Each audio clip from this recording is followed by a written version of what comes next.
Hello dear students, आज के class में हम लोग एक बहुत ही important topic potential energy due to 2 point charges को देखेंगे। ये आपके बोर्ड एग्ज़ाम के लिए 5 मार्क्स का बहुत ही इम्पोर्टेंट क्वेश्चन है। इसके अलावा कॉम्पिटिटिव एग्ज़ाम के लिए भी आपका काफ़ी इम्पोर्टेंट क्वेश्चन में से है। तो जनरली हम लोग बोर्ड पे लाइव क्लास करते हैं। बोर्ड पे मैं सारी चीज़ों को लिख कर समझाता हूँ, लेकिन थोड़ा सा प्रॉब्लम होने के कारण बोर्ड में थोड़ा सा प्रॉब्लम है एक्चुअली बोर्ड पे पढ़ाने में। इसके वजह से आज ऐसे ही हम लोग पढ़ेंगे और मैं कोशिश करूँगा कि आप लोग को किसी भी तरह की परेशानी नहीं हो, आप यहाँ से भी बेहतर ढंग से समझें।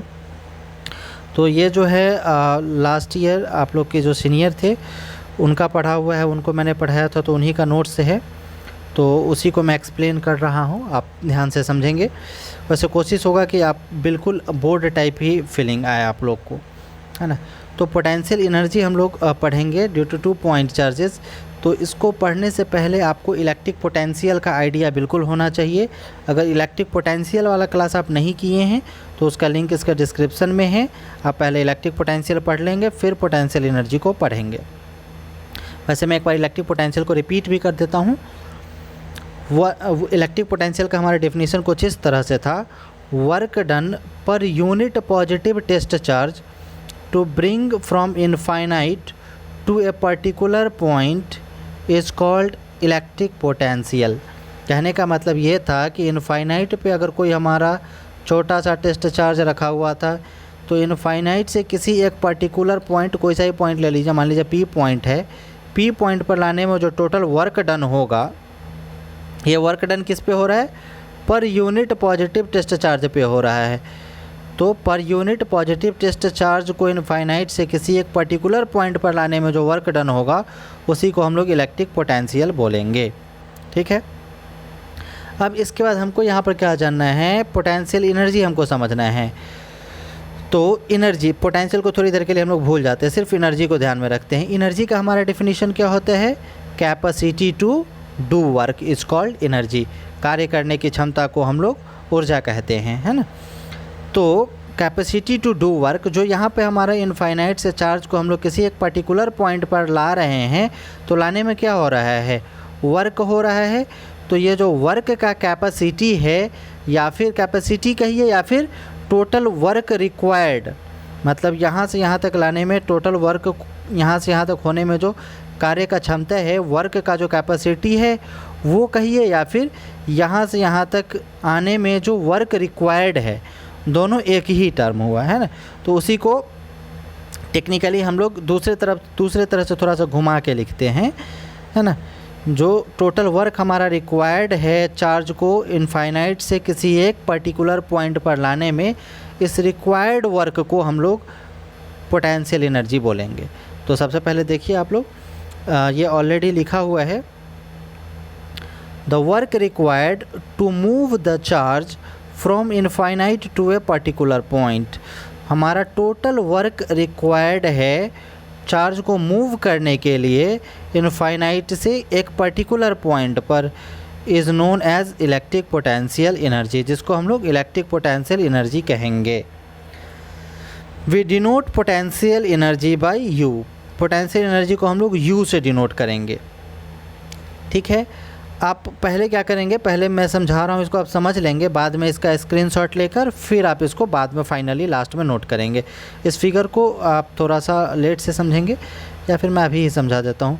सबसे पहले हमको ऐसे इमेजिन करके चलना है कि एक 2 पॉइंट है, पहले मैं समझा देता हूँ, उसके बाद फिर इसमें लिखी सारी चीज़ों को समझेंगे। मान लेते हैं कि 2 पॉइंट है हम लोग के पास, एक पॉइंट ए और दूसरा पॉइंट मान लेते हैं बी। ठीक है। ये 2 पॉइंट है। अब ये हमारा ओरिजिन है, ओरिजिन से इसका डिस्टेंस मान लेते हैं कुछ r1 है, और ये जो दूसरा पॉइंट है इसका डिस्टेंस मान लेते हैं कुछ r2 है। अब इस तरह का जो a और b के बीच का डिस्टेंस है, इस चीज़ को लिखना आप जानते हैं। चूँकि r1 से r2 की तरफ हम लोग जा रहे हैं, इसलिए इसको हम लोग r12 लिखेंगे। ठीक है। यहाँ से a से b के बीच का डिस्टेंस हो जाएगा r12। अब हमको ऐसा मानकर चलना है, चूँकि यहाँ पर 2 पॉइंट्स दे रहा है, इसको ध्यान से समझेंगे। 2 पॉइंट चार्जेज है ना, 2 पॉइंट चार्जेज है। Potential energy due to 2 point charges. Potential energy हमको फाइंड करना है, लेकिन 2 पॉइंट चार्ज के कारण। तो हम लोग ऐसा मानेंगे कि दोनों पॉइंट चार्ज हमारा कहाँ है, इनफाइनाइट पे है। ये पॉइंट चार्ज मान लेते हैं Q1 और दूसरा पॉइंट चार्ज मान लेते हैं Q2। ये दोनों चार्ज हमारा इनफाइनाइट पे है अभी, ठीक है। तो हम लोग क्या जानते हैं, जब चार्ज को इनफाइनाइट से किसी एक पर्टिकुलर पॉइंट पर लाते हैं तो लाने में जो हमारा वर्क रिक्वायर्ड है इसी को हम लोग बोलेंगे पोटेंशियल एनर्जी। फिर ये इनफाइनाइट पर है Q2 को इनफाइनाइट से एक पर्टिकुलर पॉइंट पर लाएंगे तो लाने में जो हमारा वर्क रिक्वायर्ड है, इस वर्क रिक्वायर्ड को हम लोग क्या बोलेंगे, पोटेंशियल एनर्जी, है ना। तो ये हमारा सिचुएशन है। ऐसा हम लोग फिगर बना रहे हैं कि सिचुएशन को मानकर चल रहे हैं कि एक पॉइंट ए है, दूसरा पॉइंट बी है, चार्ज Q1 इनफाइनाइट पे है, Q2 भी इनफाइनाइट पे है। पहले हम लोग Q1 को लाएंगे, फिर Q2 को लाएंगे और लाने में जो हमारा वर्क रिक्वायर्ड होगा उसी को हम लोग पोटेंशियल एनर्जी फाइनली उसको शो करेंगे, ठीक है। तो यहाँ तक उम्मीद है आप लोग इस चीज़ को बेहतर ढंग से समझ चुके हैं। जो हमारा टोटल वर्क रिक्वायर्ड होगा चार्ज को इनफाइनाइट से एक पर्टिकुलर पॉइंट पर लाने में, उसी को हम लोग बोलेंगे इलेक्ट्रिक पोटेंशियल एनर्जी, जिसको हम लोग U से डिनोट करेंगे, ठीक है। तो सबसे पहले हम लोग ऐसा फिगर बना लेंगे। ये जो फिगर बना हुआ है इस तरह का, एक पॉइंट A ले लेंगे, दूसरा पॉइंट हम लोग B ले लेंगे। अब चार्ज को इनफाइनाइट पे हम नहीं शो कर रहे हैं, मान ले रहे हैं कि चार्ज इनफाइनाइट से खिसक के A पॉइंट पर आ गया है और B पॉइंट पर आ गया है। इस तरह से यहाँ R1 डिस्टेंस पे है, यहाँ R2 डिस्टेंस पे है और यहाँ से यहाँ के बीच का जो डिस्टेंस है वो हमारा क्या है, R12 है। यहाँ से यहाँ के बीच का डिस्टेंस R12 है। पहले भी हम लोग पढ़े थे R12। इसको हम लोग इस तरह से या फिर कैप में भी लिख सकते हैं, तो वो हमारा क्या हो जाएगा, R1 वेक्टर और माइनस R2 वेक्टर। इस तरह से हम लोग इसको, इसके मैग्नीट्यूड को हम लोग शो कर सकते हैं। वही चीज़ यहाँ पे मेंशन किया हुआ है, डायरेक्टली लिखा हुआ है। फिर अब आगे हम लोग देखते हैं, नाउ वी हैव, ये सारा, ये थोड़ा सा हमको एक्सप्लेनेशन दे देना है इसके इसका जो हमारा डेफिनेशन होगा वो, उसके बाद फिगर के बारे में हम लोग थोड़ा सा डालेंगे। Now we have to find electric potential energy due to 2 point charges. अब हमको क्या करना है, हम लोग को फाइंड करना है electric potential energy due to 2 point charges. 2 point charge के कारण, जो हमारा कहाँ पे, इनफाइनाइट पे है, उसके कारण हम लोग इलेक्ट्रिक पोटेंशियल एनर्जी फाइंड करेंगे। Suppose we have 2 points A and B at distance R1 and R2 from origin। अब ये जो फिगर है उसके बारे में लिखा गया है कि मान लीजिए कि 2 पॉइंट, एक पॉइंट A है, दूसरा पॉइंट B है, डिस्टेंस R1 और R2 पे, कहाँ से, ओरिजिन की तुलना में, ठीक है। फिर ये पेज हमारा फिनिश हो गया। अब हम लोग चलते हैं नेक्स्ट पेज में। नेक्स्ट पेज है हमारा, देखिए उस समय ये हमारा 13/3 मतलब कि 13 मार्च को ही ये टॉपिक हो चुका था, जो आपका अभी चल रहा है। वैसे घबराने की ज़रूरत नहीं है, हो जाएगा जल्दी। Now take charge Q1 and Q2, यहाँ पे वो मैं बोल कर लिखवाया था क्लास में, इसलिए ये दोनों कैपिटल Q1 और कैपिटल Q2 लिख लिए थे। आप लोग जहाँ भी Q दिखे, Q1 Q2 सबको स्मॉल ही कंसिडर करेंगे, वैसे कैपिटल कंसिडर करने से भी प्रॉब्लम नहीं है। Now take charges Q1 and Q2 to the infinite. हम लोग 2 चार्ज को लेते हैं, Q1 और Q2 को कहाँ पर लेते हैं, इनफाइनाइट पे। वो फिगर जो हमारा आप देखे ही थे उसमें हम लोग इनफाइनाइट पे लेते हैं। फिर है now bring the charge Q1 from infinite to its original position. यहाँ भी स्मॉल Q1 दे दीजिएगा। Now bring the charge Q1 from infinite to its original position. हम लोग क्या करते हैं, चार्ज को इनफाइनाइट से इसका जो ओरिजिनल पोजीशन A पॉइंट पर हमको रखना है वहाँ पर ला देते हैं। Here no work will be done. अब ध्यान से समझेंगे फिगर में, चलिए समझते हैं। इनफाइनाइट पे हमारा चार्ज था, इनफाइनाइट से हम लोग कहाँ पर ला रहे हैं, A पॉइंट पर ला रहे हैं। और इसका कहना है कि इनफाइनाइट से A पॉइंट पर लाने में कोई भी वर्क डन नहीं हो रहा है। ऐसा कैसे हो सकता है कोई भी वर्क डन नहीं हो। आप लोग को इसके लिए क्या करना चाहिए, इलेक्ट्रिक पोटेंशियल वाला थोड़ा सा कॉन्सेप्ट को ध्यान में लाना चाहिए। इलेक्ट्रिक पोटेंशियल हम लोग निकालते थे किसी भी पॉइंट पर, आपको मैंने ऑलरेडी बोल दिया था, इलेक्ट्रिक पोटेंशियल का कॉन्सेप्ट ध्यान में होगा तभी समझ में आएगा। तो उसमें क्या होता था, हमारा इनफाइनाइट पे हमारा कुछ चार्ज Q0 इस तरह से होता था। यहाँ पे हमारा एक पॉजिटिव चार्ज होता था Q, और पॉजिटिव चार्ज के कारण क्या होता था, इलेक्ट्रिक फील्ड इसके चारों तरफ निकला हुआ था, जिसको हम लोग शो नहीं करते थे, है ना। और इस इलेक्ट्रिक फील्ड में किसी एक P पॉइंट पर यहाँ पे हमको इलेक्ट्रिक पोटेंशियल का वैल्यू फाइंड करना था। तो यहाँ से जब चार्ज आता था, मान लीजिए ऐसे आ रहा होता था, तो यहाँ पे हम लोग मान लेते थे, बीच में कहीं भी आप मान सकते हैं, हम लोग यहाँ पर मान लेते थे एक जगह पे कि चार्ज जो है हमारा यहाँ पे है और इस पर फोर्स इस डायरेक्शन में अप्लाई हो रहा है। किसके कारण? इस इलेक्ट्रिक फील्ड के कारण। ये जो इलेक्ट्रिक फील्ड यहाँ पे था, चूँकि चार्ज खिसकते हुए अगर यहाँ पर है तो फील्ड फोर्स इस डायरेक्शन में अप्लाई होगा इलेक्ट्रिक फील्ड के कारण, Q0 इंटू ई। ये कॉन्सेप्ट आपके ध्यान में होगा निश्चित रूप से। तो जितना फोर्स इधर लग रहा था इस डायरेक्शन में, उतना ही फोर्स हमको इस डायरेक्शन में ज़रूरत होता था निकालने के लिए, ताकि ये चार्ज हमारा इस डायरेक्शन में मूव कर सके। तो इधर भी हमको Q0 इंटू ई फोर्स मान कर चलना होता था कि इधर भी हमको इतना ही फोर्स चाहिए ताकि ये चार्ज हमारा इस पॉइंट से इस पॉइंट तक खिसक सके। ठीक है, लेकिन यहाँ पे जब हम इनफाइनाइट से चार्ज को यहाँ पर ए पॉइंट पर ला रहे हैं, तो इस कंडीशन में तो हमारा कोई चार्ज इसको अपोज करने के लिए है ही नहीं। यहाँ पर कोई चार्ज नहीं है, यहाँ पर कोई चार्ज नहीं है, यहाँ पर कोई चार्ज नहीं है जो इलेक्ट्रिक फील्ड चारों तरफ क्रिएट कर सके। इलेक्ट्रिक फील्ड क्रिएट करता अगर चारों तरफ, तभी तो इनफाइनाइट से यहाँ पर लाने में फोर्स अप्लाई होता अपोजिट डायरेक्शन में। तो अपोजिट डायरेक्शन में फोर्स ही नहीं अप्लाई हो रहा है, तो इस डायरेक्शन में इस चार्ज जो इनफाइनाइट पे है Q1, उसको लाने में कोई फोर्स ही नहीं अप्लाई होगा। कॉन्सेप्ट को ध्यान में रखिए।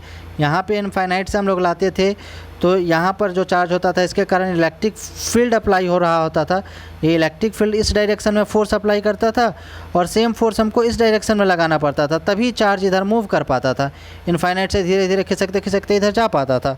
तो जितना फोर्स ये इलेक्ट्रिक फील्ड के कारण इधर अप्लाई होता था, उतना ही फोर्स हम लोग अपोजिट डायरेक्शन में अप्लाई करवाते थे, तभी यहाँ पे हमारा वर्क डन हो पाता था। चूँकि अगर इस डायरेक्शन में फोर्स लगता ही नहीं, चूँकि हमारा जो फोर्स है यहाँ पर मान लीजिए चार्ज है, यहाँ पर ये ऐसे है, फोर्स हमारा इस डायरेक्शन में अप्लाई ही नहीं होता। अगर फोर्स इस डायरेक्शन में अप्लाई नहीं होता तो हमको इस डायरेक्शन में फोर्स अप्लाई करने की ज़रूरत ही नहीं पड़ती। समझ रहे हैं कंडीशन को? तो यहाँ पर अगर हम लोग देखें, चार्ज Q1 है हमारा, यहाँ से ये यहाँ पर आ रहा है, तो इसको इधर से इधर आने में यहाँ पर कोई दूसरा चार्ज है ही नहीं जो इधर फोर्स अप्लाई करेगा। तो चूँकि इधर फोर्स अप्लाई नहीं होगा, तो इधर भी फोर्स हमको अप्लाई करने की ज़रूरत नहीं पड़ेगी। तो इस कंडीशन में क्या होगा, हमारा इस पर फोर्स ही नहीं अप्लाई हो रहा है। तो वर्क का फॉर्मूला क्या होता है? फोर्स इंटू डिस्प्लेसमेंट होता है। तो यहाँ पर फोर्स ही नहीं है, फोर्स ही मान लीजिए जब 0 है, तो यहाँ डिस्प्लेसमेंट का क्या वैल्यू रह जाएगा, मतलब यहाँ पे वर्क डन नहीं हो पा रहा है। और यहाँ पे कहिएगा कि चार्ज Q2 है, तो Q2 नहीं है। चार्ज Q1 और Q2 दोनों कहाँ था? इनफाइनाइट पे है। चार्ज Q1 पहले हम लोग सिर्फ ला रहे हैं, इसके वजह से यहाँ पे कोई भी चार्ज नहीं अवेलेबल है। चार्ज Q2 कहाँ है? इनफाइनाइट पे ही है। तो पहला कंडीशन को आप लोग ध्यान से समझ चुके हैं। पहला कंडीशन हमारा क्या था? Now bring the charge Q1 from infinite to its original position. हम लोग चार्ज Q1 को इनफाइनाइट से हम लोग क्या कर रहे हैं? ओरिजिनल पोजीशन ए पर ला रहे हैं। Here no work will be done. यहाँ पर कोई भी वर्क डन नहीं होगा, कोई वर्क हो ही नहीं रहा है, फोर्स ही नहीं अप्लाई हो रहा है, तो वर्क कहाँ से होगा? फोर्स अप्लाई कब होता? जब कोई एक चार्ज होता, उसके कारण इलेक्ट्रिक फील्ड निकल रहा होता, तभी वर्क होता। तो वर्क हमारा संभव ही नहीं है। फिर है हमारा नाउ ब्रिंग द चार्ज। यहाँ पर ब्रेक स्पेलिंग मिस्टेक हो सकता है, आप लोग भी क्लास में हो सकता है कि कुछ गलत सुन के कुछ अलग सा लिख ले। तो यहाँ पर ब्रेक नहीं, यहाँ पर ब्रिंग है ना, BRING। Now we bring the charge Q2 में आप स्मॉल q2 लिख लेंगे, from infinite to a particular point B। अब आप क्या करेंगे? चार्ज Q2 को इनफाइनाइट से एक पर्टिकुलर पॉइंट B पर ले आएंगे। अभी हमारा चार्ज Q2 कहाँ था? इनफाइनाइट पे ही था जब हम लोग Q1 को लाए थे। तो Q1 को जब हम लोग ले आए ए पॉइंट पर, तो हमारा कोई वर्क डन नहीं हुआ। अब हम लोग क्या कर रहे हैं? Now bring the charge Q2 from infinite to a particular point B। हम लोग चार्ज Q2 को इनफाइनाइट से एक पर्टिकुलर पॉइंट B पर ला रहे हैं। Here work will be done. यहाँ पे वर्क क्या होगा? डन होगा। यहाँ पे वर्क होगा। क्यों वर्क होगा? चलिए पहले फिगर में समझते हैं, फिर यहाँ देखेंगे। Q1 तो हमारा यहाँ पे आ चुका है, जबकि Q2 अभी कहाँ पे है? इनफाइनाइट पे है। Q2 इनफाइनाइट से हमारा कहाँ पर आ रहा है, बी पॉइंट पर लाना है। अब बी पॉइंट पर इसको तो हम लाना ही लाना है, लेकिन यहाँ जो हमारा चार्ज Q1 है ये क्या करेगा, अपने चारों तरफ इलेक्ट्रिक फील्ड क्रिएट करेगा, इधर इधर इधर इधर इधर इधर अपने चारों तरफ इलेक्ट्रिक फील्ड क्रिएट कर रहा होगा। तो फिर हम लोग इलेक्ट्रिक पोटेंशियल वाला कॉन्सेप्ट ध्यान में लाएंगे, क्योंकि इसको यहाँ से यहाँ आना है और यहाँ से यहाँ जो ये आ रहा होगा तो इस पर क्या होगा, इस चार्ज के कारण जो इलेक्ट्रिक फील्ड निकल रहा है चारों तरफ इधर इधर इधर इधर चारों तरफ निकल रहा है, वो क्या करेगा, इस पर इस डायरेक्शन में फोर्स अप्लाई करेगा। ये चार्ज मान लीजिए यहाँ पर है, एक और कॉन्सेप्ट को ध्यान में लाइए, इलेक्ट्रिक फील्ड वाले कॉन्सेप्ट को। यहाँ पे मान लीजिए कि यहाँ पर एक चार्ज है, तो चार्ज के कारण चारों तरफ इलेक्ट्रिक फील्ड अप्लाई हो रहा है, इलेक्ट्रिक फील्ड अप्लाई हो रहा है। और यहाँ पर अगर छोटा सा चार्ज हम लोग रखें तो ये चार्ज क्या करेगा, अपने ऊपर एक फ़ोर्स का अनुभव करेगा, अपने ऊपर एक फोर्स ये फील करेगा कि इसके ऊपर एक फ़ोर्स लग रहा है। और उस फोर्स का वैल्यू कितना होगा, ये चार्ज का वैल्यू मान लीजिए कि Q0 है, Q0 है, और ये जो इलेक्ट्रिक फील्ड है वो E है। तो फोर्स इक्वल टू जो है वो हमारा कितना होता है, जो हमारा चार्ज यहाँ पे होता है Q0, जो भी चार्ज का वैल्यू है वो चार्ज का वैल्यू इनटू इलेक्ट्रिक फील्ड का वैल्यू Q0 इंटू E। ये निश्चित रूप से आपको ध्यान में रहना चाहिए। पीछे का जो भी कॉन्सेप्ट आप पढ़ते हैं सारा आपके ध्यान में रहना चाहिए, तभी आप आगे के सारे टॉपिक को बेहतर ढंग से समझ पाएंगे। ऑलरेडी मैंने आप लोग को बता रखा है कि यूनिट 1 से लेकर यूनिट 5 तक सारा का सारा एक दूसरे से कनेक्टेड है। आप पीछे वाला टॉपिक निश्चित रूप से ध्यान में रखेंगे तभी आपको आगे वाला टॉपिक समझ में आएगा, नहीं तो समझने में बहुत ही ज़्यादा कठिनाई होगी। ठीक है, ये इलेक्ट्रिक फील्ड में हम लोग पढ़े थे, इलेक्ट्रिक फोर्स इक्वल टू क्या होता है, चार्ज इनटू इलेक्ट्रिक फील्ड होता है। तो हमारा जो चार्ज Q2 इनफाइनाइट पे है, Q2 को हम लोग इनफाइनाइट से ला रहे हैं B पॉइंट पर। तो लाने में हमारा क्या हो रहा है, इसके कारण जो इलेक्ट्रिक फील्ड चारों तरफ हमारा अप्लाई हो रहा है, वो इलेक्ट्रिक फील्ड इधर इधर इधर चारों तरफ अप्लाई हो रहा है, वो यहाँ पर फोर्स इस डायरेक्शन में अप्लाई कर रहा है। तो जितना फोर्स इस डायरेक्शन में अप्लाई हो रहा है, कितना फोर्स अप्लाई हो रहा है, Q2 चार्ज पर फोर्स अप्लाई हो रहा है, तो Q2 और इसके कारण हम लोग मान लेते हैं E, Q2 into E, Q2 into electric field E मान लिए हम लोग। इतना फोर्स इस डायरेक्शन में अप्लाई हो रहा है, उतना ही फोर्स हमको किधर चाहिए, इस डायरेक्शन में, तभी ये चार्ज इनफाइनाइट से खिसकते हुए B पॉइंट पर आ पाएगा। ठीक है, तो इस कंडीशन में हमारा क्या हो रहा है, वर्क डन होगा, चूँकि फोर्स अप्लाई हो रहा है इस डायरेक्शन में, और फोर्स तो अप्लाई हो ही रहा है, और फोर्स के साथ साथ क्या हो रहा है, डिस्प्लेसमेंट इनफाइनाइट से एक B पॉइंट पर आ रहा है। तो यहाँ से यहाँ के बीच का डिस्प्लेसमेंट है कुछ, तो यहाँ पर वर्क बराबर क्या हो जाएगा, फोर्स इंटू डिस्प्लेसमेंट। फोर्स का भी वैल्यू हमको पता है, Q0 into E, sorry Q2 into E हो जाएगा। Q2 पे फोर्स अप्लाई हो रहा है, तो Q2 इंटू E हमारा फोर्स हो जाएगा, और डिस्प्लेसमेंट हमारा ऐसे है। मतलब हमको क्या पता चलता है कि जब Q1 को इनफाइनाइट से ला रहे थे A पॉइंट पर तो वर्क डन नहीं हुआ, लेकिन Q2 को जब इनफाइनाइट से B पॉइंट पर ला रहे थे तो वर्क डन हुआ। अब चलिए आगे की चीज़ों को हम लोग देखते हैं। आगे फिर हमारा क्या है, here work will be done, यहाँ पे वर्क डन हमारा होगा because force is applied by charge Q1, चूँकि हमारा Q1 चार्ज के कारण फोर्स अप्लाई हो रहा है। यहाँ पर सारा Q1 Q2 जो भी आप स्मॉल कर लेंगे खुद से।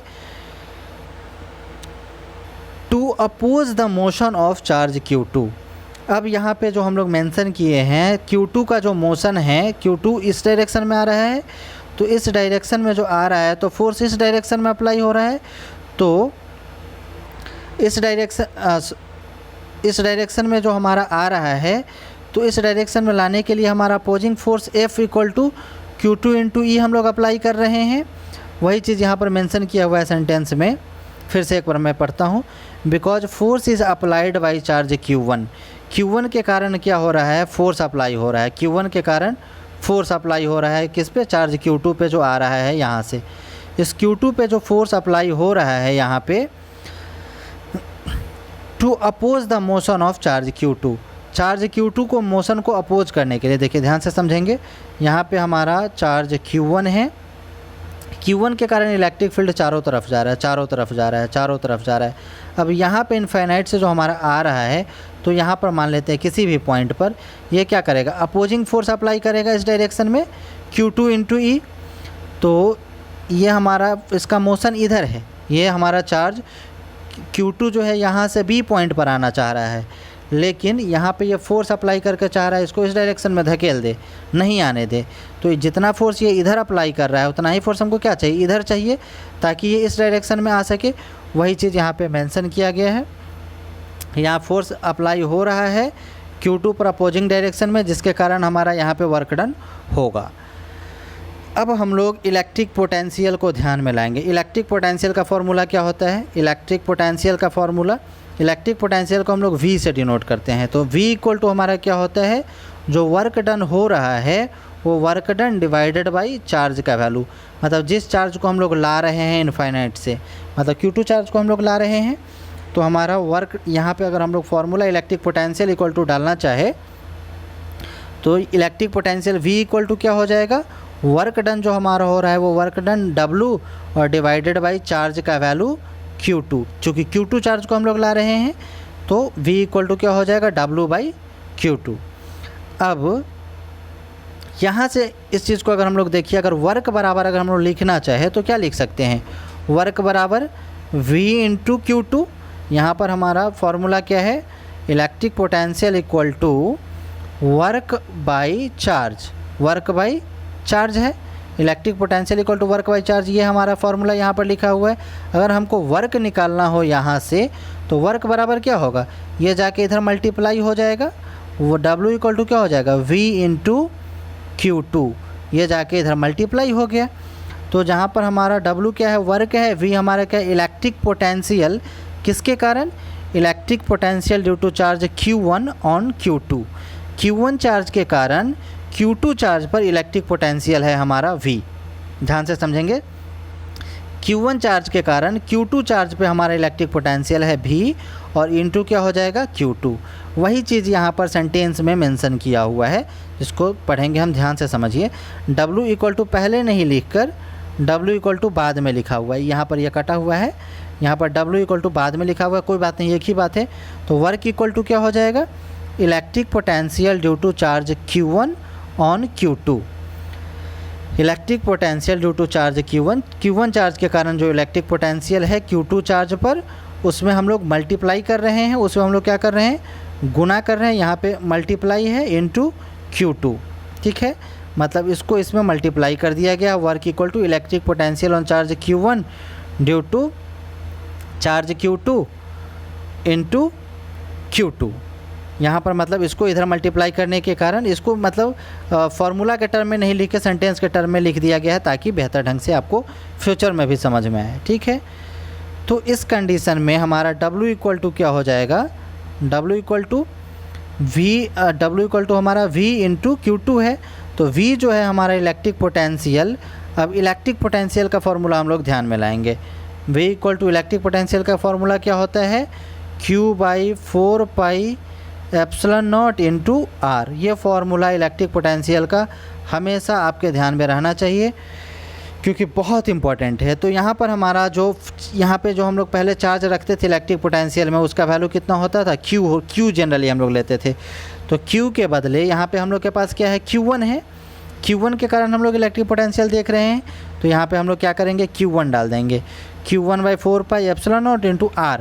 R के बदले जो हमारा डिस्टेंस होता था वो जनरली क्या होता था, R होता था वहाँ पे, लेकिन R के बदले यहाँ पर डिस्टेंस हमारा क्या है, R12 है।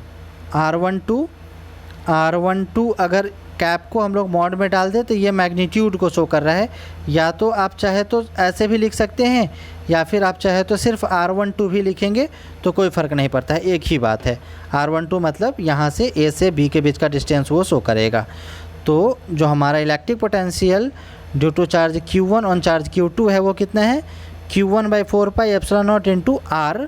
जो R के बदले हमारा क्या है, R12 है, और इंटू हमारा Q2, इंटू यहाँ पर Q2 जो हम लोग किए थे, इसको इधर क्रॉस मल्टीप्लाई करके वही इंटू Q2 ऊपर मल्टीप्लाई होके आ गया है ना। इसको हम लोग मल्टीप्लाई करेंगे तो ऊपर ही मल्टीप्लाई होगा, मतलब फाइनली हमको क्या मिलता है, Q1 into Q2 by 4 pi epsilon naught into R12। आप इसको मॉड में रखें, या फिर चाहे तो कैप भी हटा दीजिए, मॉड भी हटा दीजिए, सिर्फ R12 रहने दीजिए, कोई बात नहीं है। अब हम लोग पहले क्या जाने थे कि जो हमारा वर्क होता है, capacity to do work is called energy. तो कैपेसिटी टू डू वर्क जो है यही हमारा वर्क है ना। तो वर्क को हम लोग चाहे तो डायरेक्ट कन्वर्ट करके, डायरेक्ट चेंज करके एनर्जी के रूप में लिख सकते हैं। मतलब W को हम लोग U के रूप में भी लिख सकते हैं। तो U इक्वल टू हमारा क्या हो जाएगा, Q1 into Q2 by 4 pi epsilon naught into R12 cap. आप इसको चाहे तो यहाँ पर भी छोड़ सकते हैं, और या फिर अगर इच्छा हो तो इस तरह से भी लिख सकते हैं।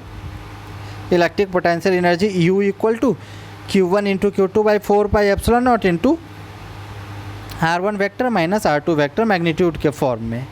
ठीक है, तो आज के क्लास में हम लोग बस इतना ही रहने देते हैं। अभी मैं आपको स्क्रीनशॉट लेने का मौका दूंगा, पहले थोड़ा सा बातें कर लूँ।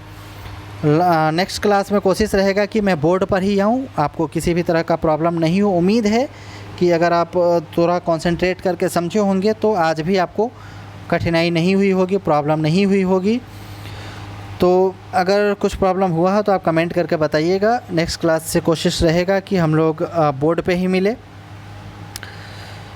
तो सबसे पहले आप लोग स्क्रीनशॉट ले लीजिए फर्स्ट पेज का। ये आपका फर्स्ट पेज है, इसका आप लोग स्क्रीनशॉट ले लीजिए। स्क्रीनशॉट लेके आप इसको नोट कर लेंगे, जैसे इसमें है नोट्स उसी तरह का सेम ऊपर से नीचे की तरफ आप इसको नोट कर लेंगे। इसके बाद फिर उम्मीद है आप लोग ये स्क्रीनशॉट ले चुके होंगे। फिर हम लोग सेकंड पेज में चलते हैं। सेकंड पेज है ये आपका। आप इसका वीडियो को पॉज करके आप इसका स्क्रीनशॉट ले लीजिए फटाक से। फिर इसको भी ऊपर से नीचे की तरफ नोट कर लेंगे आप लोग। इसमें बस आपको क्या करना है, जो कैपिटल Q है उसके बदले स्मॉल q यूज़ करना है। Q1 और Q2 सारे जगह कैपिटल के बदले स्मॉल यूज़ कीजिएगा। मैंने बताया है ऑलरेडी कि बोल कर जो मैंने लिखवाया था तो थोड़ा सा Q1 और Q2 में फ़र्क आ गया। आप W को भी चाहे तो यहाँ बाद के बदले पहले लिख सकते हैं, कोई बात नहीं है। बाद में भी है तो कोई फ़र्क नहीं पड़ता है। और यहाँ पर ब्रेक है, ब्रेक नहीं होना चाहिए, ब्रिंग होना चाहिए। ब्रिंग का स्पेलिंग BRING आप लिख लेंगे ब्रेक के बदले, वो थोड़ा सा आप सुधार कर लेंगे। उम्मीद है आप लोग सारा कुछ कर चुके हैं। तो हम लोग फिर मिलते हैं नेक्स्ट क्लास में। तब तक आप लोग अपना ख्याल रखिएगा, अच्छे से रहिएगा। तब तक के लिए बाय बाय।